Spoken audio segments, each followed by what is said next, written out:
Suddenly I started feeling a little something, a flutter. Baby movements ಅನ್ನೋದು ನಿಮಗೆ 16ನೇ ವಾರದಿಂದ 22ನೇ ವಾರದೊಳಗಡೆ ನಿಮಗೆ ಫೀಲ್ ಆಗಬೇಕು. ಈ ಬೇಬಿ ಮೂಮೆಂಟ್ಸ್ ಅನ್ನೋದು ಬಹಳ ಇಂಪಾರ್ಟೆಂಟು. ಇದು ಮಗು ಒಳಗಡೆ ಹೆಲ್ದಿ ಆಗಿದೆಯಾ ಅನ್ನೋದು ಗೊತ್ತಾಗುತ್ತೆ. ಬಟ್ ಡಾಕ್ಟರ್ಸ್ ನಿಮಗೆಲ್ಲ 28 ವೀಕ್ಸಿಂದ ಬೇಬಿ ಮೂಮೆಂಟ್ ಕೌಂಟಿಂಗ್ ಬಗ್ಗೆ ಹೇಳ್ಕೊಡ್ತಾರೆ. ಈಸಿ ಮೆಥಡ್ ಕೌಂಟಿಂಗ್ ಮಾಡೋದು ಒಂದು ರೂಲ್ ಆಫ್ 10 ಅಂತ ಹೇಳ್ತೀವಿ. ಅಂದರೆ 1 ಅವರಲ್ಲಿ ಮಿನಿಮಮ್ 10 ಸತಿ ಬೇಬಿ ಮೂವ್ ಆಗಬೇಕಾಗ್ತದೆ. ಏನಾದ್ರು ಮೂವ್ ಆಗಿಲ್ಲ ಅಂತಾರೆ ನೀವು ಡಾಕ್ಟರ್ಗೆ ಹೋಗಬೇಕಾಗುತ್ತೆ. ಇಲ್ಲ there is one more method to check your baby movement.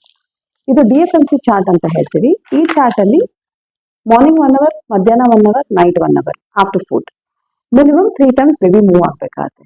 3 ಟೈಮ್ಸ್ಗಿಂತ ಕಮ್ಮಿ ಇತ್ತು ಅಂದರೆ ಇಮಿಡಿಯೇಟ್ಲಿ ಡಾಕ್ಟರ್ಗೆ ಫೋನ್ ಮಾಡಬೇಕಾಗುತ್ತೆ.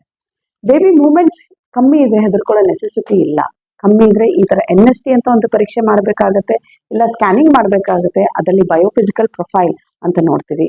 ಇದರಲ್ಲಿ ಮಗುವಿನ breathing, tone, activity and then ಮಗು ಸುತ್ತ ನೀರು ನೋಡಿಕೊಂಡು ಆ ಸ್ಕೋರಿಂಗ್ ಪ್ರಕಾರ ಮಗು ಒಳಗಡೆ ಚೆನ್ನಾಗಿದೆಯಾ, ಅದರ ಆಕ್ಸಿಜನೇಷನ್ ಚೆನ್ನಾಗಿದೆಯಾ ಅನ್ನೋದು ನೋಡ್ತೀವಿ. ಸೊ ಬೇಬಿ ಮೂಮೆಂಟ್ಸ್ ಏನಾದ್ರು ಕಮ್ಮಿ ಇತ್ತು ಅಂತಂದರೆ ನೆಗ್ಲೆಕ್ಟ್ ಮಾಡಲೇಬೇಡಿ. ಫಸ್ಟ್ ನಿಮ್ಮ ಡಾಕ್ಟರ್ಗೆ ಫೋನ್ ಮಾಡಿ.